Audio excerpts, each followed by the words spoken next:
പ്രിയപ്പെട്ട ബിസിനസ്സുകാരെ, ഏവർക്കും സൺഡേ വൈബ്സിലേക്ക് സ്വാഗതം.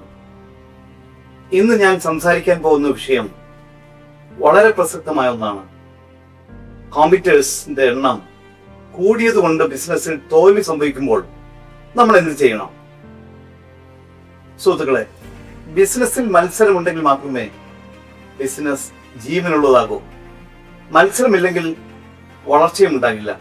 പക്ഷേ മത്സരക്കാർ കൂടുമ്പോൾ ചിലപ്പോൾ നമ്മൾ തോൽക്കുന്നു, നഷ്ടം സംഭവിക്കുന്നു, ആത്മവിശ്വാസം പോലും നഷ്ടപ്പെടുന്നു.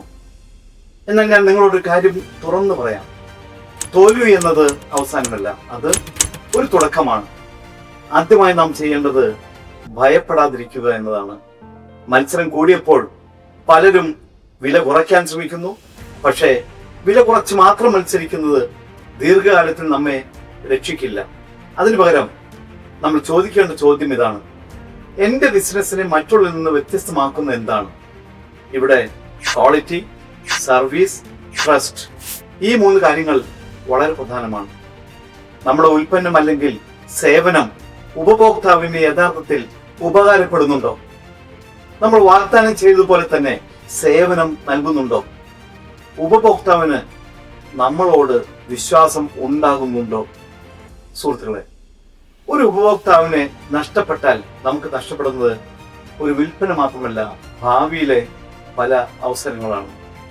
മത്സരം കൂടുമ്പോൾ മറ്റു പ്രധാന കാര്യം മാറ്റങ്ങൾക്ക് തയ്യാറാകുക എന്നതാണ്. കാലം മാറുമ്പോൾ മാർക്കറ്റും മാറും, ഉപഭോക്താവിന്റെ ചിന്തയും മാറും. പഴയ രീതിയിൽ പിടിച്ചു നിൽക്കുമ്പോൾ നമ്മൾ പിന്നിലാകും.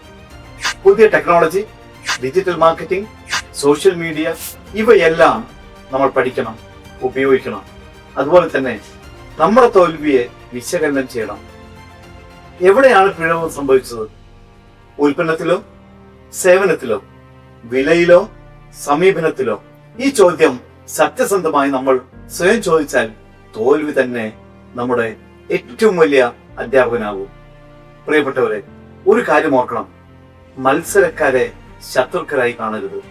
അവർ നമ്മെ മെച്ചപ്പെടാൻ പ്രേരിപ്പിക്കുന്ന ആളുകളാണ്. അവസാനമായി ഞാൻ പറയാൻ ആഗ്രഹിക്കുന്നതാണ്: ബിസിനസ്സിൽ വിജയം ഒരു ദിവസത്തിനുള്ളിൽ വരുന്നില്ല. ക്ഷമയും കഠിനാധ്വാനവും പഠിക്കാനുള്ള മനസ്സുമുണ്ടെങ്കിൽ എത്ര വലിയ മത്സരം ഉണ്ടായാലും നമ്മൾ നിലനിൽക്കും, മുന്നേറും. മത്സരം നമ്മെ തോൽപ്പിക്കാൻ വന്നതല്ല, നമ്മെ ശക്തരാക്കാനാണ്. തോൽവി ഉണ്ടാകുമ്പോൾ കൂടുതൽ ശക്തരായി നമുക്ക് മുന്നേറാം. നന്ദി.